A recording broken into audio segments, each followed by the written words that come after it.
All right, let's dive into Kathio State Park.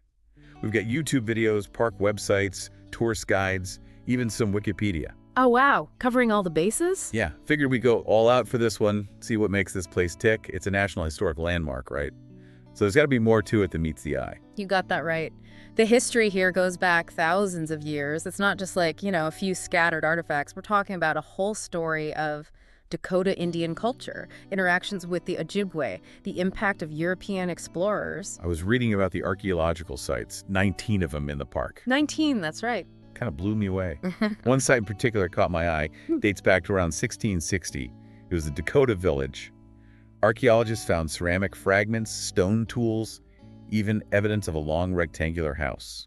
Wow, imagine that, living in a village like that centuries ago. I know, right? Try to picture it. Then there are artifacts from the Archaic period, like 8000 to 1000 BC. They even found evidence of copper tool manufacturing from that era. Seriously, that's pretty advanced for the time. Yeah, it is. But okay, let's talk about the name for a second. Kathio. Turns out it's a total mispronunciation. It is, yeah. The original name was Izetes, given by the Mdewakan Dakota people. But then this explorer, Daniel Greysolon, Sieur du Lut, shows up in 1679. He writes the name down in his journal, but his handwriting was so messy, people read is as K and Kathio stuck. It's amazing how something like bad handwriting can have such a lasting impact, you know? I know, right? Makes you wonder how many other things we've gotten wrong over the years because of something like that. Absolutely.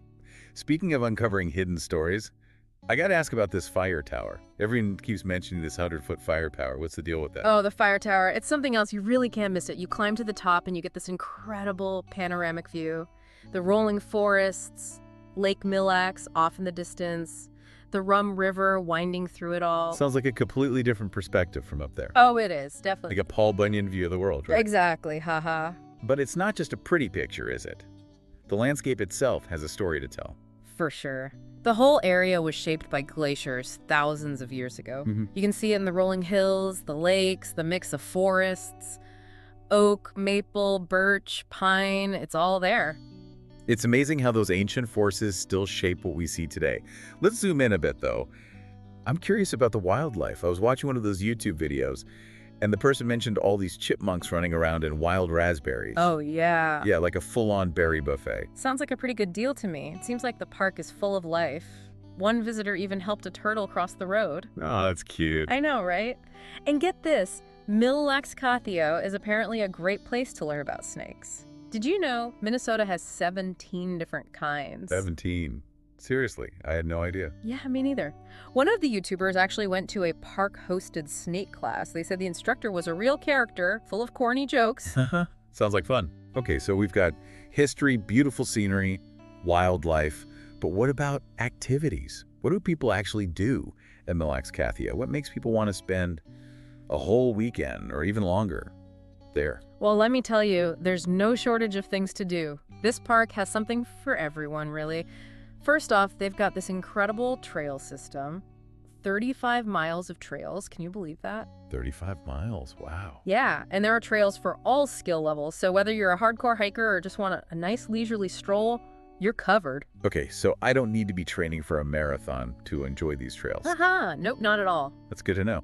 What are some of the standout trails, the ones people rave about? Oh, there's one called the Touch the Earth Trail. It goes through the forest, and there's even a boardwalk over a bog. A boardwalk over a bog. Yeah, it's supposed to be beautiful, especially in the spring when the wildflowers are blooming. Oh, I can imagine. What about for history buffs? Any trails that, highlight the park's history? Absolutely. There's the Landmark Trail, which has great views of Ogeechee Lake, and it passes by some historical points of interest along the way. Okay, so we've covered hiking, but what about staying overnight? Can you camp at Mille Kathio? You bet. They have 71 campsites. Wow, that's a lot. Yeah, and they range from rustic to modern. They have group sites, walk-in sites, backpacking sites, even equestrian campsites. Hold on, equestrian campsites, like you can bring your horse camping.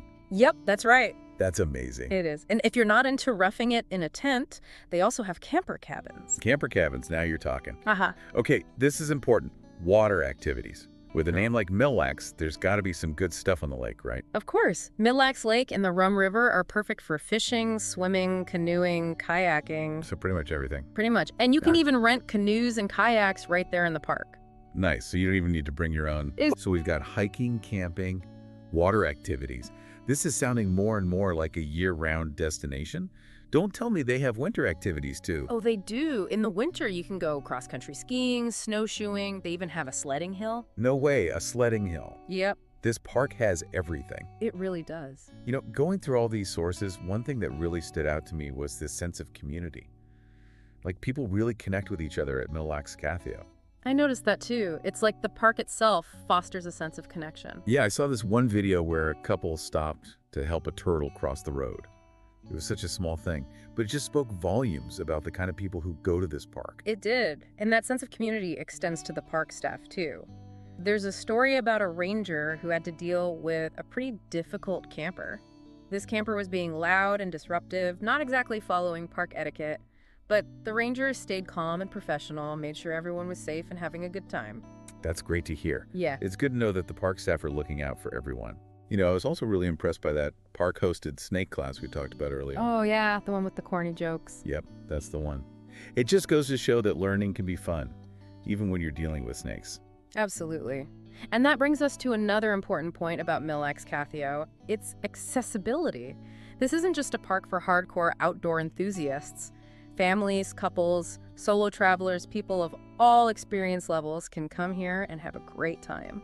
I love that. It's not intimidating at all. Right. It's a park that welcomes everyone. But, you know, sometimes state parks can feel a bit, well, predictable. Yeah. Is Mille Kathio different? Is there something unique about this place? I think so. I definitely think there's something special about Mille Kathio. Yeah, I think so too. While I was looking at all this stuff, I kept getting this feeling like there's something different about this park.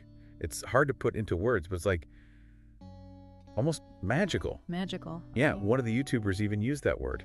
I mean, it might sound a little cheesy, but when you look at what people are saying about Mille Kathio, there's definitely something special about it. It goes beyond just the activities or the scenery. There's this sense of peace, of tranquility that you just don't find everywhere. It's true.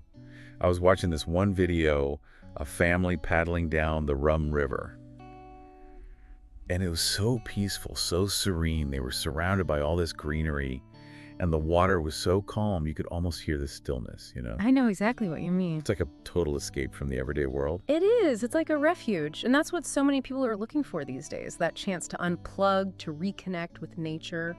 And it's not just about the quiet moments either. Even the videos that showed more adventurous stuff, like hiking up to the fire tower, there's still this sense of awe, of wonder. Absolutely. It's like being completely present in the moment, surrounded by this incredible landscape. Yeah, and I think the landscape itself has something to do with that feeling. How so? So the rolling hills, the forests, the lakes.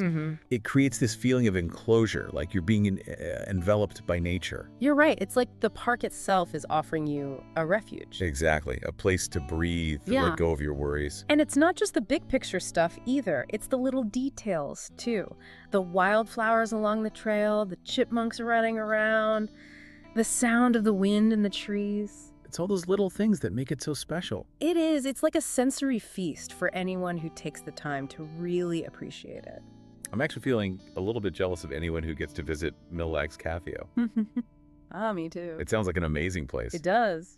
Well, this has been an incredible deep dive. I feel like we've just scratched the surface of what Mille Kathio has to offer. I agree. But hopefully we've given our listeners a taste of what makes this park so unique. And maybe even inspired a few people to plan their own visit. I hope so. So, on that note, thanks for joining us on this journey. We'll see you next time for another deep dive.